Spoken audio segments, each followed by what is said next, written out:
Dans un instant, vous suivrez la grande édition du journal de la mi-journée. Je suis une étoile, fière d'appartenir au monde nouveau. Que ce soit ici ou ailleurs, je veux briller. Je suis la preuve d'une jeunesse qui casse les codes. Une jeunesse pleine d'ambition. Une jeunesse branchée, ultra connectée et pour qui rien n'est impossible. Je suis un symbole de sagesse, une inspiration pour toute une génération. Si tu entends cette voix, alors tu as reçu l'appel. Franchis le cap et rejoins le monde nouveau. Ose viser loin, ose la différence, ose Move Africa. Move Africa, un monde nouveau vous appelle. Observez le Ramadan en toute sérénité. PIC est avec vous du Saou à l'Iftar. Radio Lomé, il est 12h30.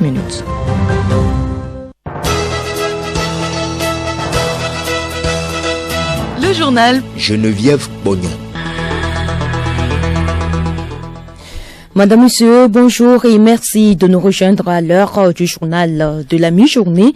Le sommaire, la campagne électorale pour les législatifs et régionaux est à son deuxième jour. Les candidats ont 2 semaines pour convaincre les Togolais à porter leur choix sur eux. Moment de détente pour les élèves et les enseignants. La semaine culturelle bat son plan dans certains établissements scolaires. À suivre dans ce journal, un reportage sur une soirée récréative dans une école à Lomé. Attaque iranienne en Israël. Les pays du G7 se réunissent en début d'après-midi pour discuter de cette attaque. Et puis, la rubrique bien-être de ce dimanche évoque des vertus de la moutarde de Néré.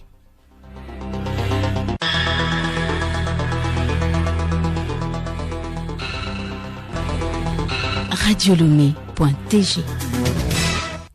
Une fois encore, bonjour. Deuxième jour de la campagne électorale pour le double scrutin législatif et régional du 29 avril prochain. Durant 2 semaines, les candidats vont sillonner le pays pour présenter leurs projets et programmes de gouvernance aux populations afin d'amener les citoyens à porter leur choix sur eux. Rendez-vous donc ce soir après le journal de 19h pour le premier passage des messages des différents candidats pour le compte des législatives sur Radio Lomé. Et justement, cette information de la CENI, le président de la Commission électorale nationale indépendante porte à la connaissance des partis politiques, regroupements de partis politiques et des candidats indépendants que les spécimens de bulletins de vote pour les élections législatives et régionales du 29 avril 2024 sont disponibles. Les partis politiques, regroupements de partis politiques et les candidats indépendants sont invités à passer les retirer au siège de la CENI à compter du 13 avril 2024. Le président de la CENI souhaite une très bonne campagne électorale à toutes et à tous. Et le Tchad, de son côté, entre ce dimanche dans la campagne électorale pour la présidentielle du 6 mai prochain. Pendant 21 jours, les 10 candidats retenus par la Cour constitutionnelle vont sillonner tout le pays sous de fortes chaleurs pour convaincre la population de voter pour eux. Le général Mahamat Idriss Déby va s'appuyer pour sa campagne électorale sur la coalition Tchad Uni. Il aura en face de lui 9 candidats dont le principal est de l'avis des spécialistes, le docteur Succès Masra, Premier ministre. La quarantaine, lui aussi, comme Mahamat Déby, cet ancien cadre de la Banque africaine de développement, a été pendant longtemps l'un des plus virulents opposants tchadiens. Cette campagne se déroule dans un climat tendu, marqué notamment par le décès il y a près de 2 mois de Yaya Dilo, cousin et virulent critique de Mahamat Idriss Déby lors d'un assaut de son domicile par une unité d'élite du pouvoir. Autre sujet de cette édition, ce dimanche, la rubrique bien-être s'intéresse à un ingrédient traditionnel utilisé depuis des générations dans de nombreuses cuisines togolaises. Il s'agit de la moutarde de Néré, appelée dans nos langues locales Afiti Anévé Toto, en Kadbière ou en cœur Dunga en Aoudem. Bénédicte Kanda nous parle des bienfaits de cet ingrédient. La moutarde de Néré va au-delà de ses qualités culinaires pour offrir des bienfaits sur la santé, notamment dans la lutte contre l'hypertension artérielle. L'hypertension artérielle étant un problème de santé mondial majeur, aggravé par des mauvaises habitudes alimentaires, la moutarde se présente comme une alternative saine et délicieuse. Écoutons à ce propos le phytothérapeute Arinka Jolua Kassiyema Germain, dit Docteur Moringa. La moutarde, c'est un ingrédient de sauce très délicieux, malgré son odeur qui décourage. Quand tu as ça comme ça auprès de la cuisine, il y a les mouches qui font savoir qu'il y a quelque chose qui est en décomposition, viennent s'accoster à cela, mais ça nous traite.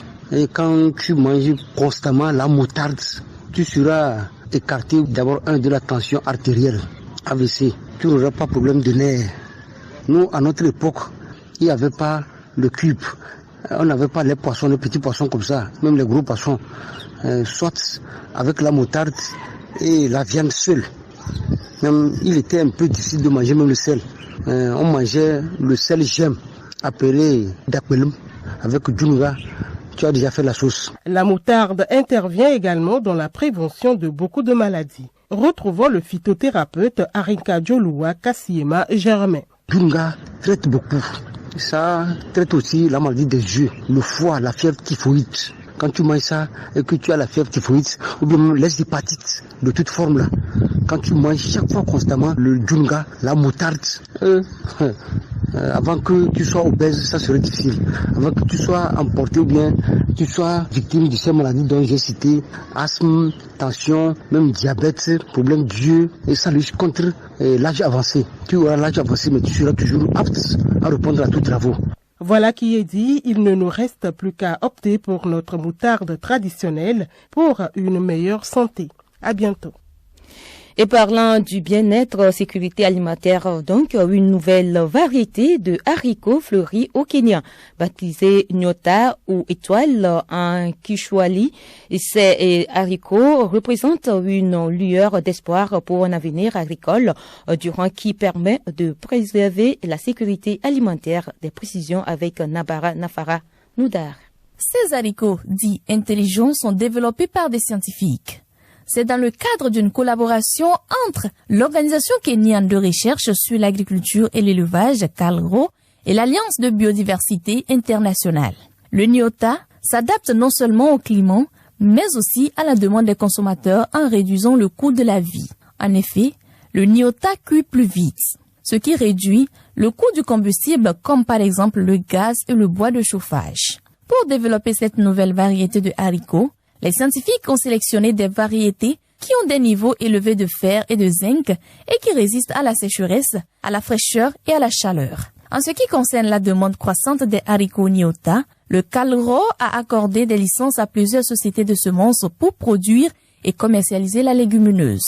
Ces graines pourraient être la réponse à la croissance des cultures en fonction des changements climatiques dans le monde. Cette initiative incite les agriculteurs à cultiver ces variétés plus résistantes afin de renforcer la production nationale mais aussi internationale.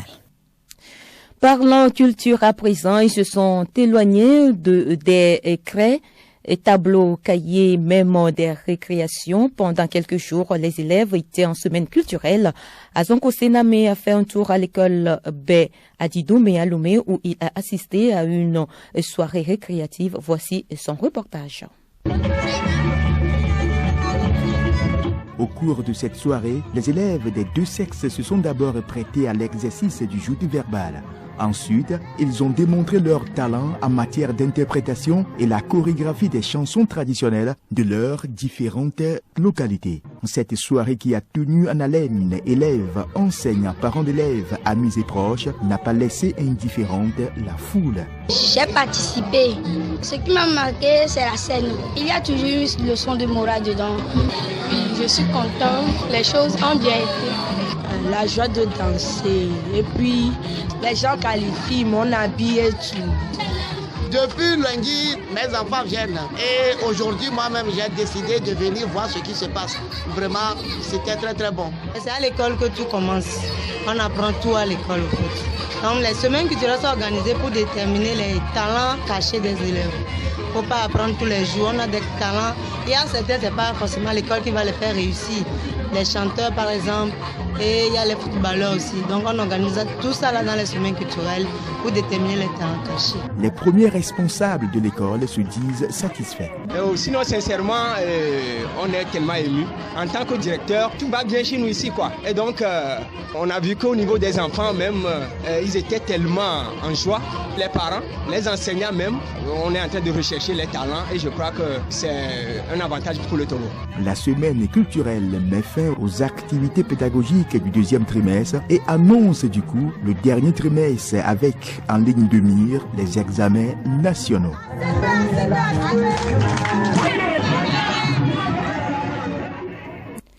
Toujours au chapitre de la culture, ouverture hier à Abidjan, capitale économique de la Côte d'Ivoire, de la 13e édition du Massa, le marché des arts et du spectacle africain. Après la CAN 2024 de football, Abidjan envisage de devenir un haut lieu de la culture africaine. Rebecca Gogomna. Ce grand événement international verra la participation de près de 1000 artistes, dont des Togolais, 130 troupes, 300 spectacles en provenance de 33 pays d'Afrique, d'Amérique, d'Asie et d'Europe dans cette discipline artistique que sont la musique, le théâtre, la danse, le cirque et la marionnette, l'humour, le slam, le conte. Le thème retenu pour cette 13e édition est « Jeunesse, innovation et entrepreneuriat, des leviers pour le développement des industries des arts et du spectacle africain ». Rappelons que le Massa est l'un des plus grands festivals d'Afrique avec un gros marché pour les professionnels des arts et de la culture africaine. Il a été officiellement créé lors de la 2e conférence des ministres de la culture et de la francophonie à Liège en Belgique en 1990 pour renforcer les capacités des professionnels africains des arts vivants, musique, théâtre et danse, et permettre l'accès des productions africaines et des artistes au marché international. La première édition du Massa a été organisée en 1993 par l'Organisation internationale de la francophonie OIF et le ministère ivoirien de la culture. En janvier 1999, après la signature d'un accord entre le Massa et le gouvernement ivoirien, son siège est fixé à Abidjan où il est organisé tous les 2 ans. Vous écoutez Radio Lomé. La page internationale de cette édition, dans la nuit du lundi 14 au mardi 15 avril 2014, 276 lycéennes étaient enlevées au sein de leur école du nord-est du Nigeria par des combattants de Boko Haram. Le drame de Chibok a suscité un émoi mondial, mais une décennie plus tard, un nombre d'entre elles sont toujours portées disparues et les kidnappings dans les écoles se sont multipliés. C'est une nuit de cauchemar qui ne s'est jamais achevée. L'Iran a mené dans la nuit dernière une vaste attaque contre Israël avec des centaines de drones et des missiles balistiques de haute précision franchissant un pas important dans le conflit régional. Téhéran estime que l'attaque a été un succès. C'est la plus grande attaque de drones de l'histoire. C'est aussi la première fois qu'Israël est ainsi frappé depuis la guerre de 1967. Et puis, cette attaque au cours de cette attaque, une vidéoconférence des leaders du G7 ce dimanche. Les chefs d'État et de gouvernement du G7 se réunissent en début d'après-midi pour discuter de l'attaque iranienne contre Israël. C'est ce qu'a annoncé le gouvernement italien qui préside actuellement ce groupe des pays industrialisés.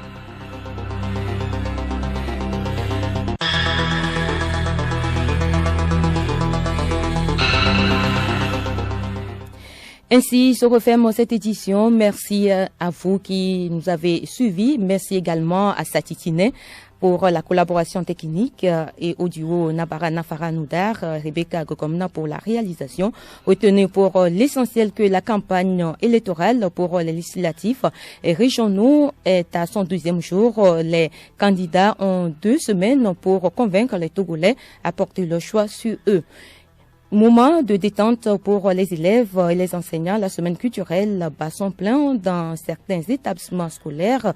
Vous avez suivi dans ce journal un reportage sur une soirée récréative dans une école à Lomé. Restez avec nous. Le programme se poursuit.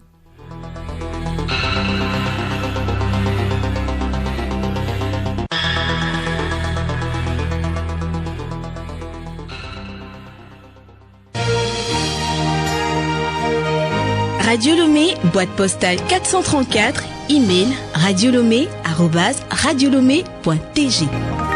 radiolomé.tg.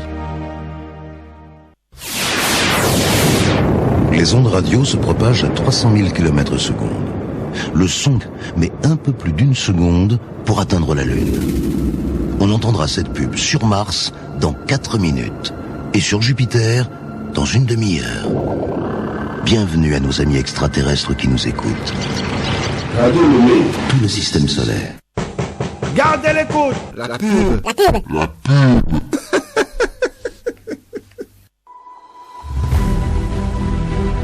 Pour un Togo sécurisé, uni et prospère, soutenons nos forces de défense et de sécurité. Ensemble, luttons contre le terrorisme et l'extrémisme violent. Vous êtes opérateur économique et vous estimez avoir été injustement évincé d'une procédure de passation d'un contrat, de la commande publique ou tout simplement vous estimez que les termes du cahier de charges d'un marché public ne respectent pas la réglementation en vigueur. Saisissez l'autorité de régulation de la commande publique. Le comité de règlement de différends CRD de l'ARCOP est chargé de régler les litiges qui peuvent subvenir avant, pendant et après la passation ou l'exécution des contrats de la commande publique. Rendez-vous au siège de l'ARCOP, si dans l'immeuble Salam Assurance sur le boulevard Nyassimbe et Adema ou sur le site web arcop.tg pour exercer un recours. Avec l'ARCOP, on avance dans la transparence.